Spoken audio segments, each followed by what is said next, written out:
So మనతో పాటు అయితే సార్ అయితే ఉన్నారు. అండ్ ఇక్కడ సెంట్రల్ రైల్వే సౌత్కి అయితే ఆయన అనమాట హెడ్. సో ఆయనతో అయితే మాట్లాడదాం.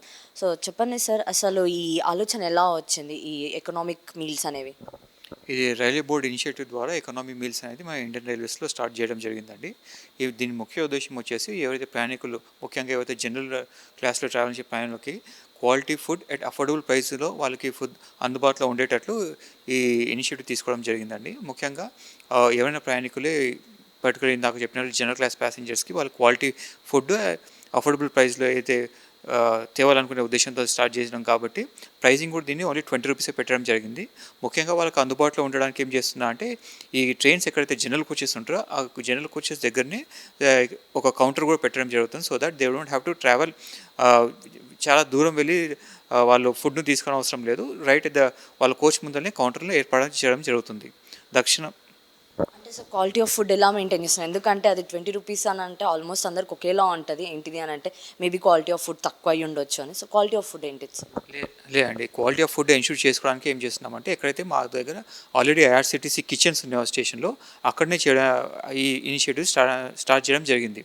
దిస్ విల్ ఎన్ష్యూర్ దట్ ఏవైతే మా ఎగ్జిస్టింగ్ కిచెన్ యూనిట్స్ ఉన్నాయో దాంట్లో క్వాలిటీ అనేది కంటిన్యూస్లీ మానిటర్ చేయడం జరుగుతుంది. కాబట్టి ప్రయాణికులకు కూడా క్వాలిటీ ఫుడ్ వచ్చేటందుకు it will be ensured, completely ensured. So దానికి అనుగుణంగా ఏం చేస్తున్నామంటే దక్షిణ మధ్య రైల్వేలో ఎక్కడైతే యాక్చువల్లీ కిచెన్స్ ఉన్నాయో, ఎగ్జిస్టింగ్ కిచెన్స్ ఉన్నాయో అదే స్టేషన్లోనూ ఈ ఇనిషియేటివ్ స్టార్ట్ చేయడం జరిగిందండి. జనరల్గా సార్ ఈ సౌత్ సెంట్రల్ రైల్వేస్ ఏవైతే ఉన్నాయో దాని కింద అయితే ఆల్మోస్ట్ ఇక్కడ సౌత్లో ఉన్న అంటే హైదరాబాద్ కానీ like Telangana and one more thing ఏంటిదంటే ఇవన్నీ ఉంటాయి కదా. సో అన్నిట్లలో ఎన్ని స్టేషన్స్లో ఇప్పుడు ఇది ఇంప్లిమెంట్ చేశారు మీరు? అదే ఇందాక చెప్పినట్లు ఎక్కడైతే మాకు ఎగ్జిస్టింగ్ ఐఆర్సిటీసీ కిచెన్స్ ఉన్నాయో అక్కడ స్టార్ట్ చేయడం జరిగింది. అలాంటివి మాకు దక్షిణ మధ్య రైల్లో ఒక 12 స్టేషన్స్లో ఈ ఇనిషియేటివ్ స్టార్ట్ చేయడం జరిగిందండి.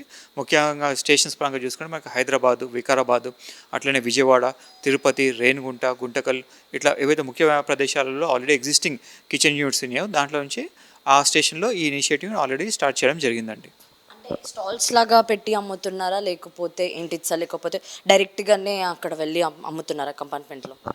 2 టైప్స్ ఉంటాయండి. ఒకటేమో ఇందాక చెప్పినట్లు ఫుడ్ మొత్తం కంప్లీట్లీ కిచెన్లో చేస్తారు కాబట్టి ఎగ్జిస్టింగ్ ఫుడ్ ప్లాజా కానీ లేకుంటే ఐఆర్సిటీసీ ఫుడ్ యూనిట్స్ ఉంటాయో దాంట్లో కిచెన్లో తయారవుతుంది కాబట్టి ఈ ఏవైతే యూనిట్స్ ఉన్నాయో జనరల్ కోచెస్ దగ్గరనే ఉంటే సపరేట్ కౌంటర్ ఉండదండి.